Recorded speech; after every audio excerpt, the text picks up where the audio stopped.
The SCP Foundation has thousands of entries, but there's a specific category that nobody talks about enough. The ones that gamble with reality itself. From a knife that bets your own face, to a phenomenon that's slowly breaking probability across the entire planet. Today I'm explaining every chance-based SCP and what makes each one terrifying, starting with one that looks like it belongs in a museum, but operates like a curse. SCP-034. It's just a knife, a primitive obsidian blade, roughly 1,000 years old. The kind of thing you'd walk past in a glass case without blinking. But SCP-034 is the entry-level gamble of the SCP universe, and the buy-in is your entire identity. You cut a piece of flesh from a living creature, press it against your own skin, and the knife does the rest. Your body painfully reshapes itself to physically match whatever that flesh came from. Every cell, every feature rewritten. Sounds like a superpower until you realize what it costs. You need fresh flesh from a living donor, not blood, not a hair sample. You're carving a piece off something alive and grafting it onto yourself, and the transformation only lasts while that flesh stays applied, meaning you're locked into a cycle of harvesting to maintain any form.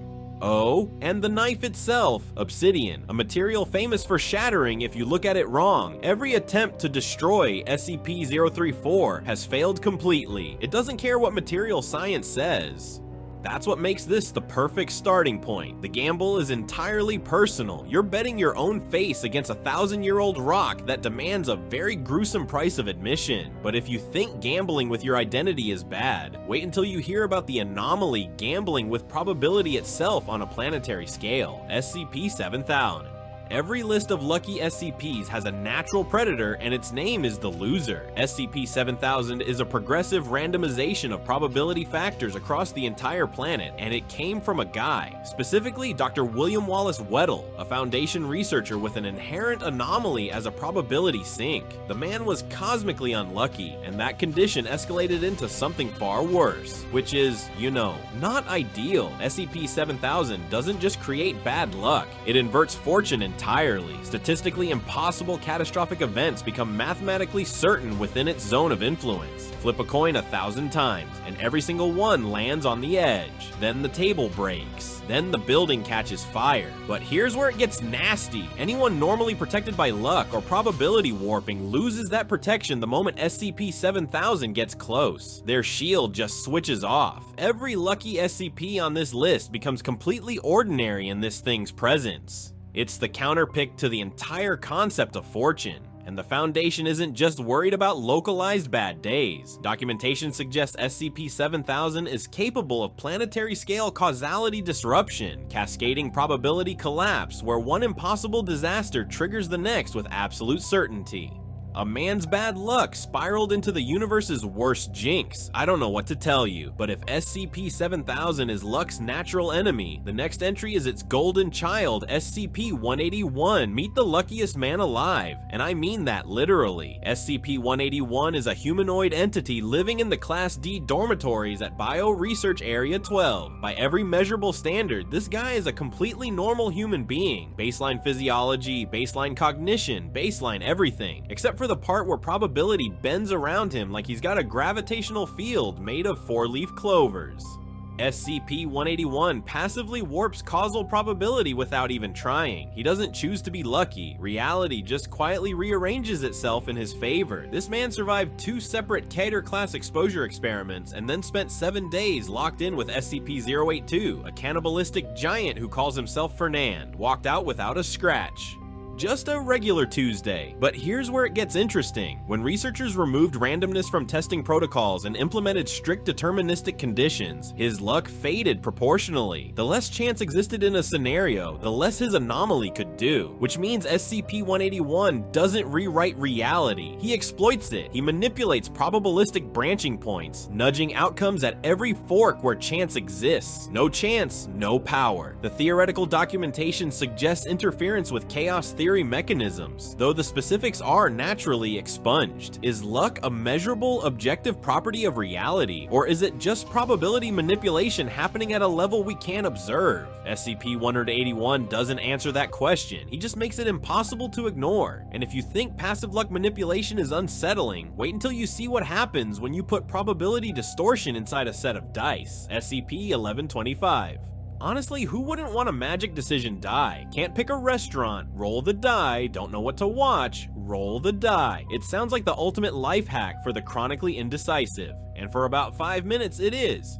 SCP-1125 is a collection of pine wood dice treated with yellow dye and chemical sealant, with the pips replaced by yes twice, no twice, and maybe twice.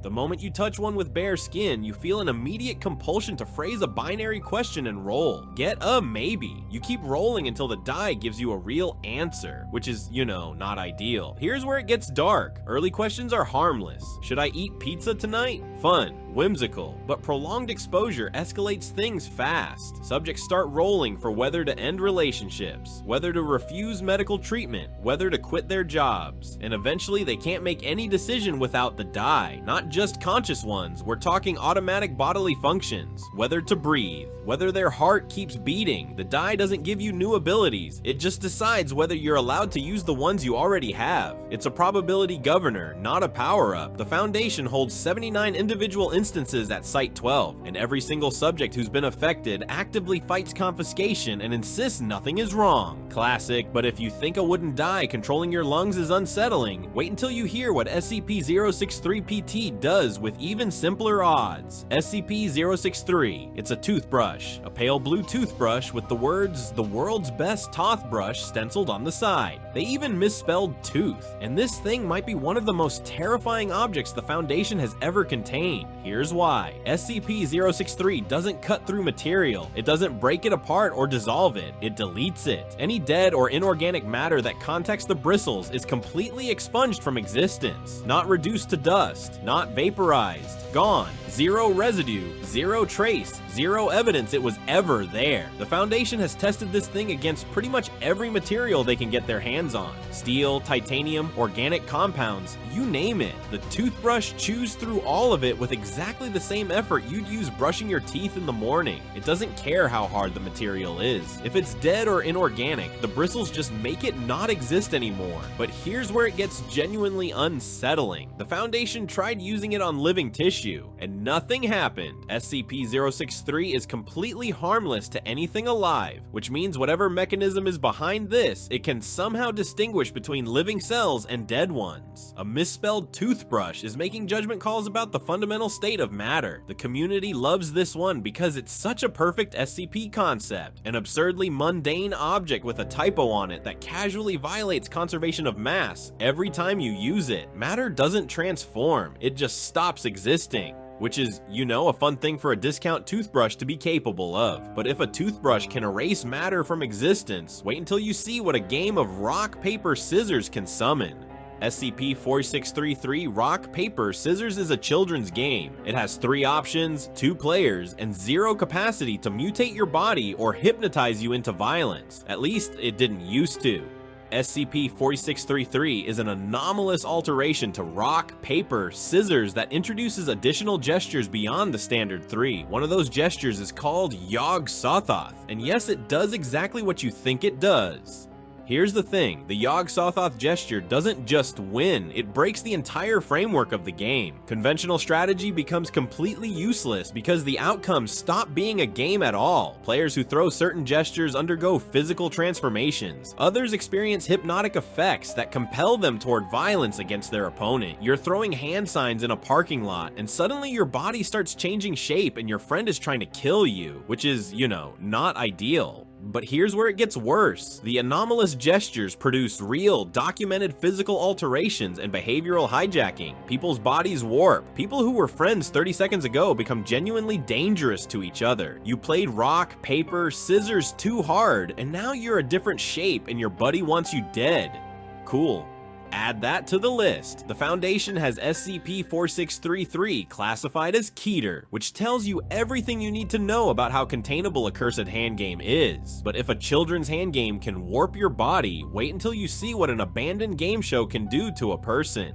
SCP-024. Imagine walking into an old, abandoned sound stage and immediately being forced to compete on a game show that hasn't aired in decades. That's SCP-024. The moment you step inside, the stage activates, lights come on, an obstacle course generates itself, and you are now a contestant whether you like it or not. There's no host, there's no crew, there's no visible operator of any kind. The stage itself produces everything: the course, the rules, the stakes. It builds the challenges, sets the parameters, and runs the show completely on its own. And the games look fair. That's the worst part. On the surface, you'd think you have a real shot at winning. You don't. The obstacle course is systematically designed to favor failure, and not just any failure. Failure that's entertaining. The outcomes are built for maximum spectacle, which means losing doesn't just mean you walk away empty-handed. Losing means you disappear. Contestants who fail are grabbed by entities the Foundation calls studio guardians, dragged off stage, and simply never seen again. No body, no trace, no explanation, just gone. Which is, you know, not ideal. But here's where it gets genuinely unsettling. The stage generates audience reactions, laughter, applause, gasps, all coming from an empty room that's been abandoned for decades. Something is watching, something finds this entertaining, and whatever it is, it's been rigging the course to make sure the show stays interesting. The Foundation classified it Euclid because nobody can predict what the course will look like or what happens to the people it takes. The only certainty is that the house always wins. But if a haunted game show sounds bad, wait until you see what SCP-5555 is hiding underneath Foundation headquarters. SCP-555. There's a pit underneath the lowest level of Overseer Command, 27 floors down, and anyone who enters it dies, which is, you know, not ideal. Here's the thing about SCP-555, it's not just a death trap, it's a redistribution system. When someone enters the pit, they die, and their traits, their memories, their entire identity get shuffled and handed out to other people, like a cosmic blender that pours you into strangers.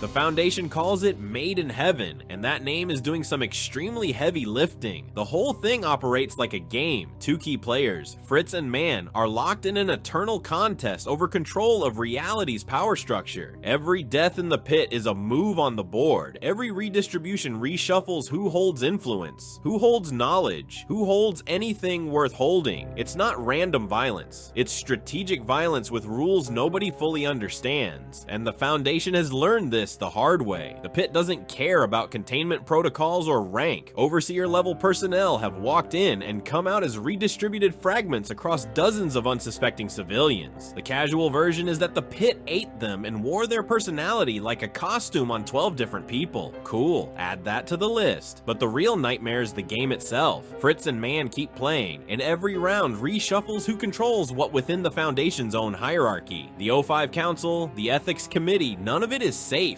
They're stuck watching a game they can't stop, played with pieces that used to be their colleagues. But if cosmic identity theft feels like a slow burn, the next entry flips the script entirely. SCP-1141. Something is showing up at zoos across New England, and nobody knows what it is. SCP-1141 is a phenomenon where fully staffed, anomalous restaurants spontaneously materialize inside public zoos throughout the region. That alone is unsettling, but here's where it gets genuinely disturbing. They appear approximately 30 minutes before the zoo opens, every time. Not during peak hours when thousands of visitors could stumble in. Not overnight when security might catch them, roughly 30 minutes before doors open, during the exact window when night staff are handing off to day staff, and detection likelihood is at its absolute lowest. Whatever is behind these manifestations, it understands human scheduling better than most humans do, and the Foundation still can't fully explain what SCP-1141-1 instances actually are. They look like restaurants, they're staffed like restaurants, but they materialize from nothing, operate with anomalous effects, and demanifest under specific conditions. I don't know what to tell you, but the real kicker isn't the mystery bistro popping up next to the gift shop, it's the potential consequences. Foundation documentation explicitly warns that SCP-1141 could trigger antimatter explosions or vacuum metastability events. Vacuum decay is the kind of thing that doesn't just destroy a city, it destroys the dimensional fabric of reality itself. The gap between something weird at a Boston zoo and the universe ceases to exist is genuinely staggering. Dr. Edelman formally recommended fast-tracking neutralization research before an uncontrolled manifestation event occurs, which is, you know, not ideal real when nobody understands what triggers the manifestations in the first place. But if you think mysterious zoo restaurants with universe-ending potential sound ridiculous, wait until you hear about a piece of lab equipment that's been lying about its job description.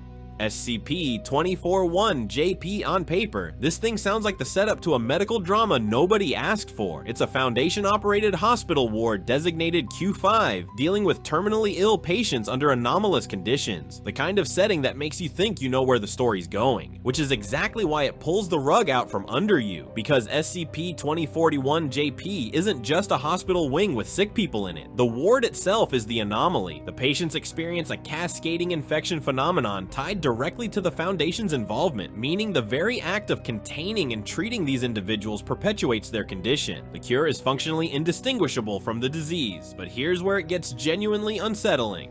Researchers documented everything by the book, applied every known treatment protocol, and watched outcomes get worse in direct proportion to their efforts. It's like the ward has its own rules that specifically punish competence. Are you trying to help? Cool. That makes it worse. The anomaly doesn't warp reality in some flashy way. It doesn't summon monsters. It concentrates entirely in the hopelessness of the situation, which is somehow both mundane and deeply horrifying. Because a hospital that kills patients faster, the harder you try to save them is tragic right up until you realize the Foundation can't stop trying. Abandoning containment means abandoning people to die. Maintaining containment means accelerating their deaths, which is, you know, not ideal. But if a hospital that punishes hope sounds bleak, wait until you hear about SCP-3244, which involves an interdimensional hole in a house in Connecticut. SCP-3244. There's a house in West Haven, Connecticut with a hole on the second floor, not from water damage or a bad renovation, a 0.69 meter diameter aperture that opens into an extra-dimensional space. Nobody knows what's on the other side, but here's what the Foundation does know. If you reach your arm through it, you get a Mountain Dew every single time. Not the same Mountain Dew, mind you. Every retrieval produces a different variant, and most of them don't correspond to any commercial product that has ever existed on Earth. Flavors PepsiCo has never manufactured, never conceived of, never focus grouped with a room full of teenagers. Just an endless supply of interdimensional dew from a reality that apparently runs on citrus-flavored chaos. And it never fails. You'd expect an extra-dimensional aperture to be unpredictable. Maybe sometimes you get soda, sometimes you get a tentacle. But no. 100% Mountain Dew, 0% Eldritch Horror. It's basically a vending machine with randomized stock that exists between dimensions. The Foundation contains this with the same protocols they'd use for something that could end a city, armed guards, restricted access, the whole deal, all for a soda portal, which is, you know, not ideal use of resources. But here's the question nobody can answer. What kind of dimension exclusively manufactures Mountain Dew, and more importantly, why does it want us to have it?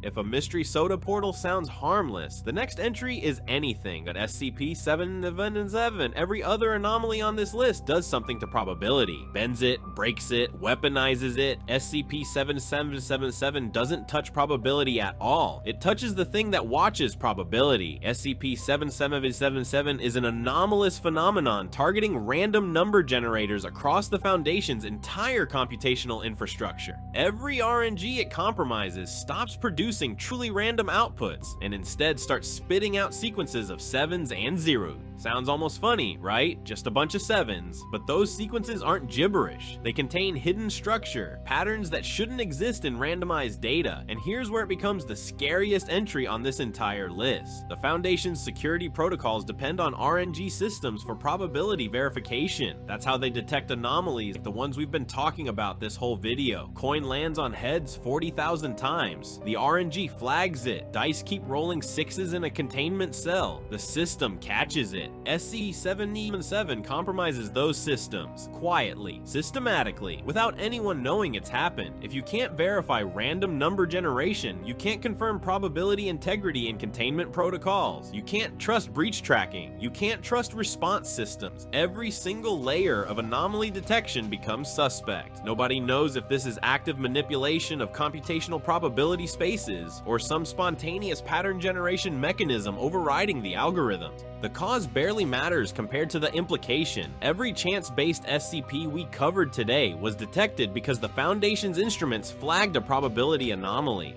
SCP-7777 corrupts those instruments. It doesn't break luck, it breaks the ability to measure luck. Which means the real question isn't how many chance-based anomalies the Foundation has contained, it's how many are out there right now that the Foundation simply cannot see. Not a bang, a blindfold. If you enjoyed this video and want to see more, click the video on the screen now.